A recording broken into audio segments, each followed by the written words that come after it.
Olá, sou a professora Cleane e vou lecionar a disciplina de História para o 7º ano do Colégio Emaús. Pessoal, vou iniciar essa aula com a correção das atividades, livro de História, páginas 159, 162 e 163. E duas atividades complementares, página 159. Na página 159, pessoal, está em um texto do Padre Anchieta, e é preciso fazer a leitura deste texto para poder responder as questões. Este texto está falando sobre a aliança dos franceses com os tamoios, e da dificuldade que as missões ou as reduções estavam encontrando por conta desse conflito dos jesuítas com os indígenas, e também por conta dessa aliança que foi realizada, a Confederação dos Tamoios. Número 1. Procure no dicionário o significado das palavras que você não conhece e anote em seu caderno. Essa é uma questão mais pessoal, gente? As palavras que vocês não tiverem conhecimento, não saberem o significado, para anotar e procurar o significado. Número 2. José de Anchieta relata em sua carta alguns dos perigos que ameaçavam os habitantes das vilas fundadas pelos colonizadores no Brasil. A quais perigos o padre faz referência? O padre faz referência aos ataques indígenas e às guerras com invasores estrangeiros. Número 3. Quem eram os inimigos dos portugueses citados por José de Anchieta? Como eles aparecem representados na imagem do século XX abaixo? Eram os tamoios e os franceses. Os representantes dos tamoios aparecem com suas vestes tradicionais, conversando com Anchieta. Alguns indígenas têm uma expressão de estranhamento diante do padre. Número 4. Qual era a estratégia usada pelos invasores para combater os portugueses? Os franceses aliavam-se aos nativos inimigos dos portugueses e, com o reforço deles, combatiam os colonizadores. Lembrando que os tamoios também estavam insatisfeitos, também queriam a expulsão dos portugueses daquela região. Então, para os tamoios foi interessante fazer essa aliança com os franceses. Número 5. Anchieta conta que alguns inimigos haviam pedido para permanecer entre os portugueses, mas a decisão de acolhê-los acabou gerando problemas para os colonizadores. Quais problemas foram esses? Esses inimigos que eram calvinistas, lembram do protestantismo instaurado na Europa, passaram a pregar a nova religião entre os colonos portugueses e indígenas, atrapalhando a missão dos jesuítas. Ou seja, os jesuítas estavam ali para catequizar os indígenas. E os franceses estavam levando uma outra religião. Página 162. Examine o mapa Bioma Mata Atlântica 2015 e 2016. O que as áreas nas cores verde escuro e verde clara representam? A área representada em verde escuro mostra as áreas remanescentes da Mata Atlântica, aquilo que restou, aquilo que ainda sobra da Mata Atlântica. A cor verde clara mostra a área total que o bioma ocupava.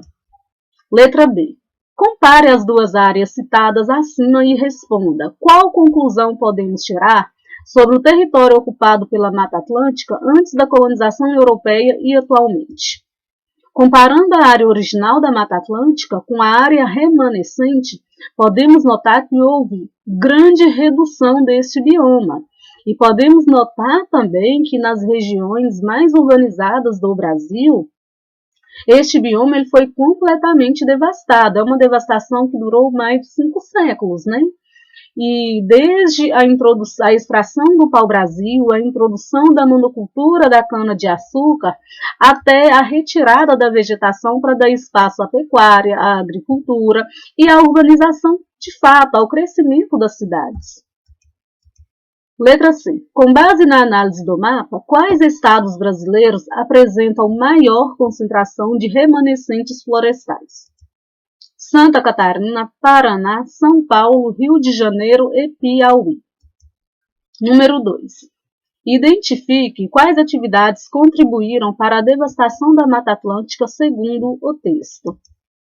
As atividades citadas no texto são a extração predatória do pau-brasil, a produção da cana-de-açúcar, o desmatamento provocado com a descoberta das jazidas de ouro, para a implantação da agricultura e da pecuária e o cultivo de café. Número 3. No texto é citado outro bioma existente no Brasil. Que bioma é esse e quais são as suas características? Este bioma é o Cerrado, gente, é um bioma extremamente importante para o território brasileiro. Ele está localizado ali na região central do Brasil. Ele é o segundo maior bioma brasileiro e da América do Sul. O Cerrado, pessoal, ele é considerado, né, como conhecido também como a caixa d'água do Brasil, porque neste bioma nascem nascentes de importantes rios brasileiros, de pelo menos 8 bacias hidrográficas do Brasil. Nascentes que abastecem afluentes e rios principais dessas bacias hidrográficas. O Cerrado também ele é caracterizado por possuir árvores, né, de troncos tortuosos, raízes profundas para atingir o lençol freático. É na região do Cerrado onde há o desenvolvimento em grande escala da monocultura da soja, pela correção do solo com a calagem. No Cerrado também nós temos diversas espécies da fauna, da flora, há uma formação vegetacional arbustiva, arbustos menores, arbustos maiores. Em determinados locais nós podemos encontrar uma vegetação mais densa, mais fechada, em outros locais uma vegetação mais aberta, né? Então, o Cerrado brasileiro ele é extremamente importante pela biodiversidade presente nesse bioma. Número 4. Observe o gráfico a seguir. O que ocorreu com a Mata Atlântica entre os períodos 2014 e 2015 e 2015 e 2016? É este gráfico que está pedindo para observar, né? Então, está falando 2014 e 2015 e 2015 e 2016. A gente pode observar que houve um aumento no desmatamento deste bioma, né, gente? Observem aqui, de 2014 para 2015, houve um desmatamento, e de 2015 para 2016, este desmatamento ele aumentou. Por incrível que pareça, por mais que este bioma já esteja extremamente devastado, ainda há desmatamento no remanescente que sobra, né? Então, o desmatamento da Mata Atlântica decresceu, né, entre 1985, 1990 e 2010 e 2011. No entanto, entre 2014, 2015 e 2015 e 2016, a devastação do bioma aumentou. Bahia, Minas Gerais e Paraná foram os estados que mais devastaram nesse período. Em grupos, pesquisem medidas já adotadas e outras que possam ser tomadas para preservar o que resta da Mata Atlântica ou de outros biomas brasileiros. Letra A. Faça uma lista com essas medidas e identifiquem o que você, seus familiares, vizinhos já fazem para garantir a preservação desse ou de outros biomas. São medidas básicas, né, gente, do nosso dia a dia, da nossa rotina, e que quando a gente imagina em uma totalidade, quando a gente pensa no todo, contribuem muito para a preservação do ambiente. Descartar corretamente e reciclar o lixo, utilizar água e energia elétrica de maneira consciente, não comprar animais silvestres, evitar o consumismo excessivo, ajudar a cuidar das áreas verdes que existem no município e a preservá-las, ou seja, são medidas básicas, né, que nós podemos adotar no nosso dia a dia. E quando fala ajudar a cuidar das áreas verdes, é não degradar, é não destruir, só o fato da gente não degradar, não contribuir para aumentar a poluição, já estamos ajudando de alguma maneira na preservação destes biomas. Letra B. De acordo com esse levantamento, analisem o que ainda pode ser feito por vocês e pela sua comunidade para ajudar na preservação ambiental. Também são medidas básicas, né? O que pode ser feito ainda, né? Pesquisar, informar as pessoas, são medidas que podem ser adotadas para a preservação. Agora são as atividades complementares. Número 1. O que foi a Confederação dos Tamoios? Aliança entre os franceses e os tamoios com a intenção de tentar fundar uma colônia, a França Antártica, né? Número 2. Explique sobre as alianças dos indígenas na América Portuguesa. Os indígenas realizavam alianças com os conquistadores como forma de resistência à dominação desses. Aqui não é força não, aqui é forma, tá, pessoal? Como forma de resistência à dominação destes e também para juntar forças para lutar contra seus inimigos tradicionais, contra tribos indígenas, né? Grupos indígenas que eram rivais. Bom, finalizamos a correção, gente. Vamos continuar com o conteúdo a partir do livro de vocês. Nós vimos nas aulas anteriores que o território brasileiro, o território que hoje pertence ao Brasil, na realidade, né, a antiga América Portuguesa, ela foi dividida em lotes de terra e esses lotes de terra foram repassados aos donatários. Esses donatários eram nobres, né, de confiança do rei, que tinham por obrigação cuidar dessas terras, proteger e produzir essas terras, desenvolver essas terras. São as chamadas capitanias hereditárias. Nós vimos que o sistema de capitanias hereditárias não teve muito sucesso. Então foi preciso instaurar o governador geral, que era para centralizar essa administração e, de fato, conseguir explorar o território e administrar e organizar este território. A coroa portuguesa, pessoal, estava passando por muita dificuldade econômica e, devido à distância, precisou organizar o território, dividir o território para melhor administrar as riquezas, para melhor colonizar. Essa divisão ela vai acontecer de 1572 a 1578. Então, a coroa vai subdividir esse governo geral, vai dividir em dois governos gerais para melhor administrar. Governo do Norte e Governo do Sul. Posteriormente, nós vamos ver daqui a pouco que Portugal vai ficar sem rei. Então, Filipe I da Espanha vai se sentir no direito, né, de governar Portugal e vai unir as duas coroas, coroa espanhola e coroa portuguesa. E assim vai formar a União Ibérica, a partir de 1580. Quando forma-se a União Ibérica, gente, o Tratado de Tordesilhas ele deixa de existir. Então, esse território ele tem livre acesso para portugueses e espanhóis. Dessa maneira, para melhor administrar esse extenso território, esse imenso território, novamente vai haver uma divisão da América Portuguesa em dois territórios, que é Estado do Brasil, correspondente a essa faixa amarela, e Estado do Grão-Pará e Maranhão, correspondente a essa faixa roxa aqui. Essa faixa aqui, a tonalidade mais escura, era a área disputada entre Portugal e Espanha. A união da coroa ibérica, como que isso acontece? Em 1557, Dom Sebastião I ele vai suceder o rei Dom João III no trono de Portugal. Só que o Dom Sebastião, gente, ele vai para uma guerra em Alcácer Quibir e ele vai desaparecer. Essa guerra foi na África. Então ele vai ser sucedido por um tio, o cardeal Dom Henrique de Avis. Só que o cardeal ele vai morrer em 1580 e não vai deixar herdeiros. Então, o rei da Espanha, Felipe II, na verdade, tá? Não é o Felipe I, é o Felipe II, da dinastia de Habsburgo, descendente dos Avis, ele vai se julgar no direito de assumir o trono português. Então vai haver a união das duas coroas, coroa portuguesa e coroa espanhola, formando assim a União Ibérica, a chamada União das Coroas Ibéricas, a partir de 1580. Nesse período em que houve a União Ibérica, vai haver muita dificuldade entre os portugueses, vai haver muita dificuldade entre os colonos.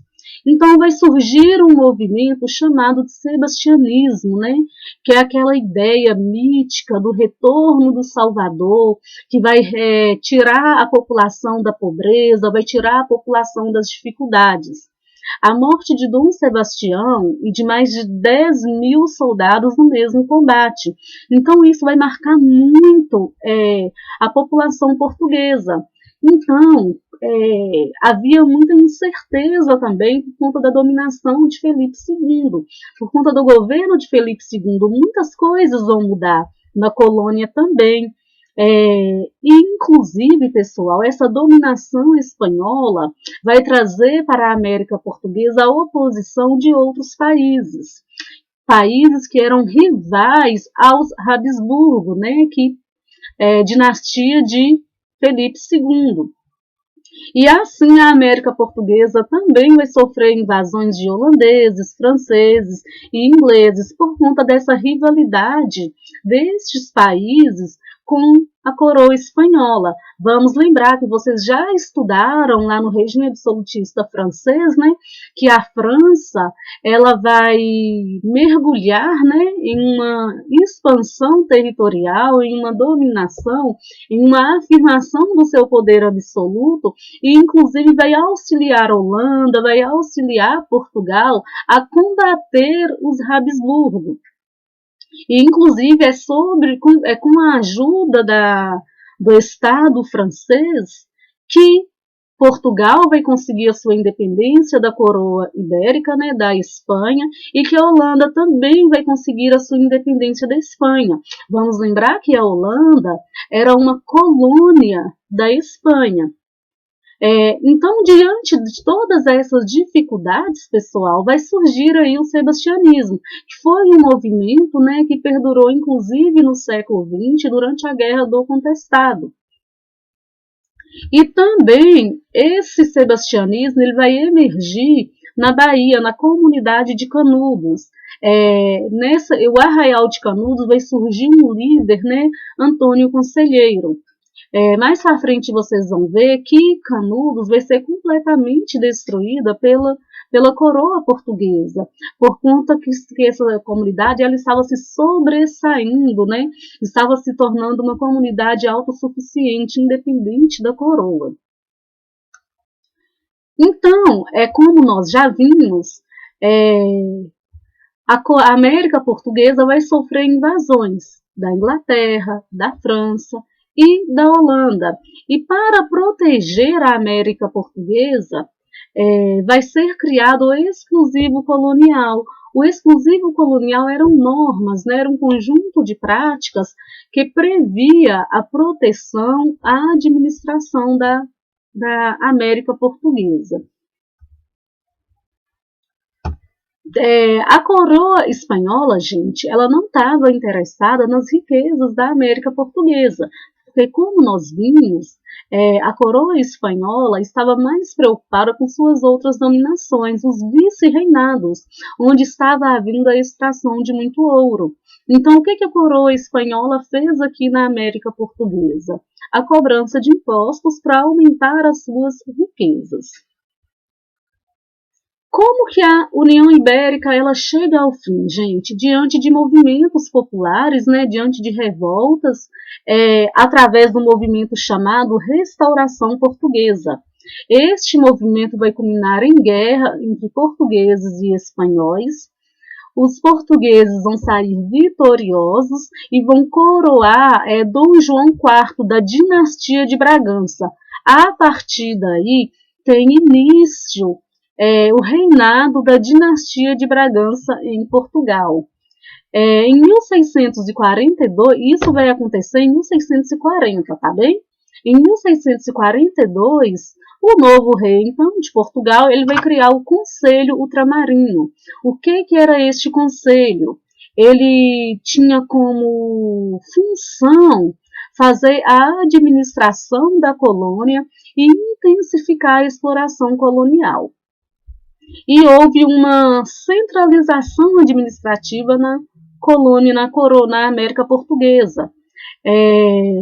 Os governadores gerais também, eles vão ampliar o seu domínio administrativo. Eles vão subordinar colonos, vão subordinar donatários. Tudo isso, gente, para haver um maior controle, para haver uma maior administração dessa região. E também para haver uma maior exploração, né? Exploração das riquezas dessa região. Bom, finalizamos por aqui então a nossa aula. Tem algumas atividades para vocês fazerem no livro de geografia, no livro de história, tá? E também tem algumas atividades complementares. Atividades complementares são pouquinhas, tá? Copiem as perguntas no caderno. Bons estudos para vocês, até a próxima aula e lembrem-se, juntos no caminho certo.